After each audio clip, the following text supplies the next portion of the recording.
हमारा भारतवर्ष विश्व गुरु कब कहलाता था? हमारे वेद शास्त्रों के कारण विश्व गुरु था।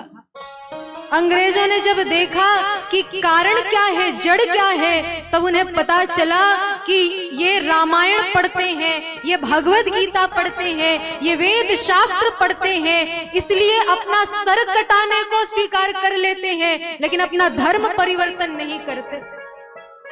इन भारतीयों के पास ऐसा क्या है कि अपना सर कटा लेते हैं, लेकिन 3 धागे का जो जनेऊ उनके शरीर पर होता है उसे नहीं हटाने को मानते?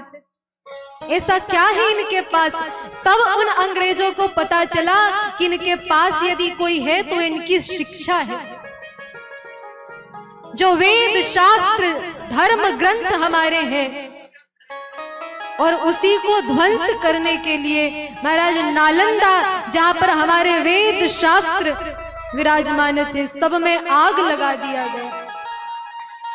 6 महीने तक सारी पुस्तकें जलती रही, और तब कार्ल मैकाले ने नई शिक्षा व्यवस्था हमारे देश पर लागू कर दी, जिसने हमारे देश पर इतना भ्रष्टाचार फैलाया। और उसकी स्थिति क्या हो गई है कि आज की शिक्षा व्यवस्था ऐसी है कि व्यक्ति योग्य कितना है ये नहीं देखा जाता। व्यक्ति की योग्यता का प्रमाण केवल कागज के कुछ टुकड़े बन गए हैं, केवल डिग्री बन गई है। एक समय इस भारतवर्ष में ऐसा था कि पहले प्रत्यक्ष को प्रमाण माना जाता था।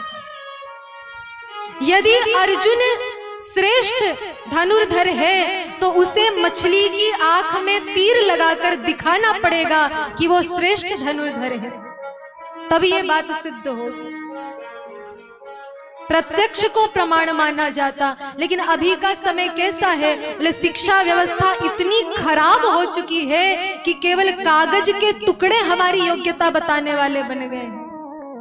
और जब तक ये शिक्षा व्यवस्था रही, सत्य मानिए, कितना ही प्रयास कर ले, भ्रष्टाचार दूर नहीं हो सकता।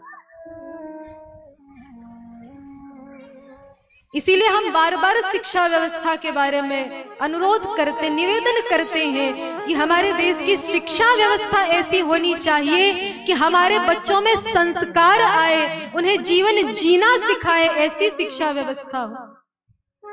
और वो तभी संभव है जब हमारे वेद शास्त्र पुराण आदि का आश्रय लिया जाएगा। जब शिक्षा व्यवस्था में हमारी भगवत गीता को शामिल किया जाएगा, हमारे रामचरितमानस की शिक्षा दी जाएगी, तभी व्यक्ति के जीवन में संस्कार आएंगे।